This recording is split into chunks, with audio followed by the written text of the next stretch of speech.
नमस्कार दोस्तों, Balram education centre में आपका स्वागत है। आज हम दीर्घ स्वर संधि के बारे में पढ़ेंगे और देखेंगे। दीर्घ स्वर संधि। दीर्घ स्वर संधि स्वर संधि का एक भेद है। स्वर संधि के 5 भेद होते हैं, जिनमें से एक भेद दीर्घ स्वर संधि है। दो सजाती या समान स्वरों का मेल सजाती या समान स्वरों से होने पर दीर्घ हो जाता है, अर्थात दीर्घ आ, दीर्घ ई, दीर्घ ऊ में परिवर्तन हो जाता है। इसे ही दीर्घ स्वर संधि कहते हैं। जब दो सजाती या समान स्वरों का मेल सजाती या समान स्वरों से होता है तो दीर्घ आ, दीर्घ ई, दीर्घ ऊ हो जाता है। इसे ही हम दीर्घ स्वर संधि कहते हैं। हिंदी में स्वर। हिंदी में 11 स्वर होते हैं। आ, ई, ऊ, ऋषि, ए, ऐ, ओ, औ। ये 11 स्वर होते हैं। इनमें सजाती स्वर हैं, अर्थात एक ही जाति वाले आ, ई, ऊ, अर्थात दीर्घ स्वर संधि इन तीनों सजाती स्वरों में होती है। इस प्रकार इसके 3 नियम बनते हैं दीर्घ स्वर संधि के। तो पहला नियम है लघु आ या दीर्घ आ प्लस लघु आ या दीर्घ आ बराबर दीर्घ आ हो जाता है। इस नियम को हम 4 भागों में बांट सकते हैं। लघु आ प्लस लघु आ, लघु आ प्लस दीर्घ आ, दीर्घ आ प्लस लघु आ, दीर्घ आ प्लस दीर्घ आ। इन चारों कंडीशन में दीर्घ आ हो जाता है। अब हम दीर्घ स्वर संधि विच्छेद एवं संधि शब्द देखते हैं। जैसे उदाहरण के लिए महाधन आत्मा बराबर महात्मा बन जाता है। संधि हमेशा 2 निकटतम वर्णों में होती है। तो हम देख सकते हैं 2 निकटतम वर्ण हैं हा और आ। हा जो है हा हलंत प्लस आ से बना है, इसलिए 2 निकटतम वर्ण होंगे आ और आ। अब बचा क्या? मह, आ प्लस तमा। हम जानते हैं आ प्लस आ हो जाता है। अब मह प्लस आ प्लस तमा। अब इन तीनों को हम एक कर देते हैं तो बनेगा महात्मा। ये आ इस हा में आ जाएगा तो हा बड़ा हो जाएगा तो बनेगा महात्मा। इस प्रकार महाधन आत्मा का संधि शब्द महात्मा बनेगा।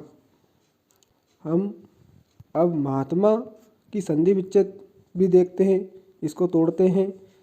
तो महात्मा का जो दूसरा वर्ण है इसमें संधि हुई है और इसमें आ की मात्रा है, तो बचा अपना मह धन आ प्लस तमा। और हम जानते हैं कि आ की जो कंडीशन होती है 4 लघु आ दीर्घ आ प्लस दीर्घ आ लघु आ। इस कंडीशन में आ बनता है। अब मह बन जाएगा एक शब्द तो, और दूसरा बन जाएगा महा। इधर से देखेंगे दूसरा शब्द बनेगा अपना आत्मा आत्मा। ये 2 शब्द बनेंगे। अब इनमें से हम सार्थक शब्द देखते हैं। तो सार्थक शब्द इसमें महा आत्मा, और ये दोनों शब्द मह आत्मा सार्थक शब्द नहीं है, इसलिए सार्थक शब्दों को लिखेंगे हम महाधन आत्मा। इसलिए महात्मा की संधि विच्छेद होगी महाधन आत्मा। अर्थात हम संधि विच्छेद जब करते हैं तो सार्थक शब्दों को लेते हैं। अगला उदाहरण देखते हैं हम। मत धन अनुसार बराबर मतानुसार बन जाएगा, या हम मतानुसार की संधि विच्छेद करेंगे तो मत धन अनुसार बन जाएगा। हम दो सार्थक शब्दों के बीच संधि विच्छेद करते हैं।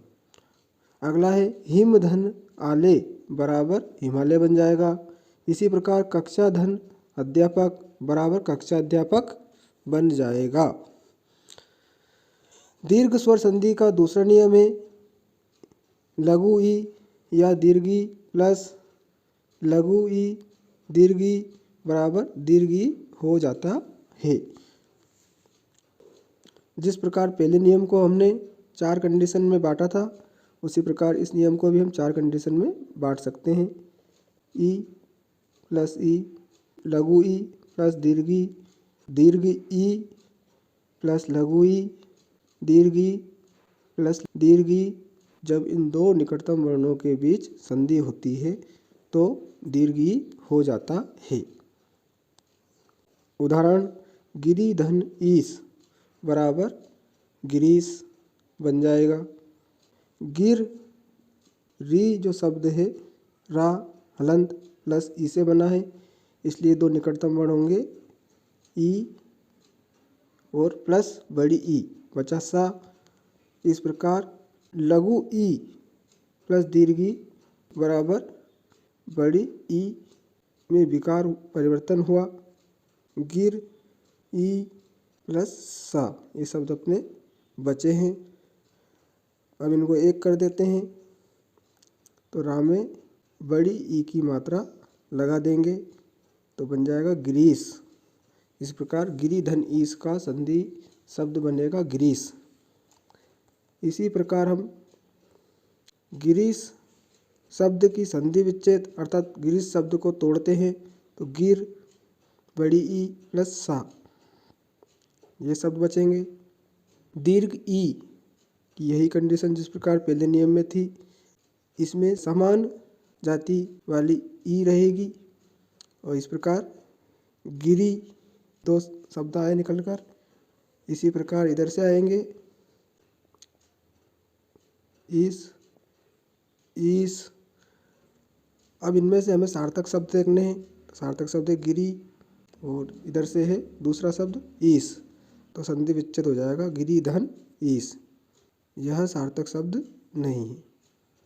इसी प्रकार हम अन्य उदाहरण ले सकते हैं। रवि धन इंद्र बराबर रविंद्र, मही धन इंद्र बराबर महेंद्र, मही धन ईस बराबर महिष। तीसरा नियम है दीर्घ संधि का लघु उ या दीर्घ उ प्लस लघु उ या दीर्घ उ बराबर दीर्घ उ हो जाता है। जिस प्रकार दो नियमों की कंडीशन बनी थी आ और ई, उसी प्रकार उ की कंडीशन बनेगी। 4 कंडीशन दीर्घ उ हो जाता है चारों कंडीशन में। इसके उदाहरण हम ले सकते हैं। भानु धन उदय बराबर भानुदय बन जाएगा या भानुदय की संधि विच्छेद होगी भानु धन उदय। अगले उदाहरण देखते हैं। वधु धन उत्सव बराबर वधुत्सव बन जाएगा। भू धन ऊर्जा बराबर भुर्जा, लघु धन उर्मी बराबर लघुर्मी बन जाएगा। या वधुत्सव का संधि विच्छेद होगा वधु धन उत्सव, भुर्जा का संधि विच्छेद होगा भू धन ऊर्जा, लघुर्मी का संधि विच्छेद होगा लघु धन उर्मी। इस प्रकार हम संधि विच्छेद कर सकते हैं। अर्थात संधि शब्द को दो सार्थक शब्दों में तोड़ना ही संधि विच्छेद कहलाता है और संधि विच्छेद से संधि शब्द भी हम बना सकते हैं।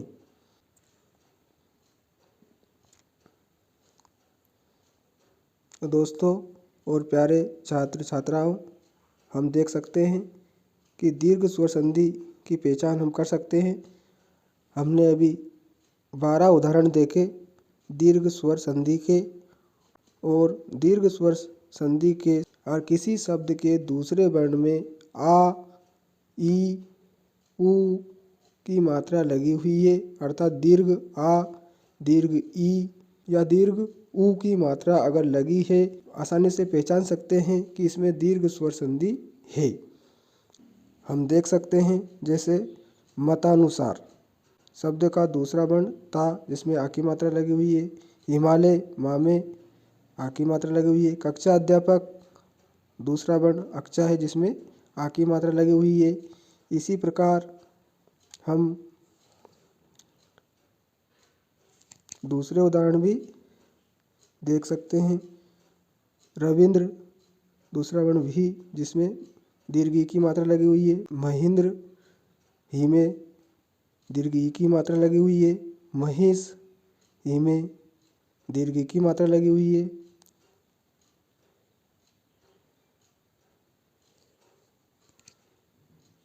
इसी प्रकार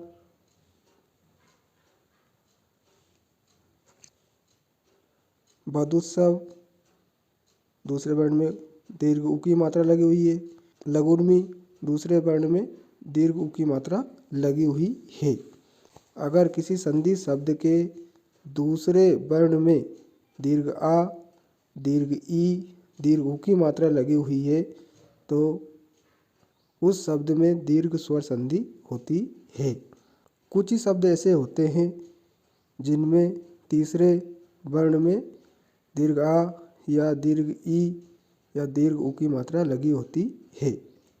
तो दोस्तों आज हमने दीर्घ स्वर संधि के बारे में पढ़ा और दीर्घ स्वर संधि को किस प्रकार पहचान सकते हैं यह जाना।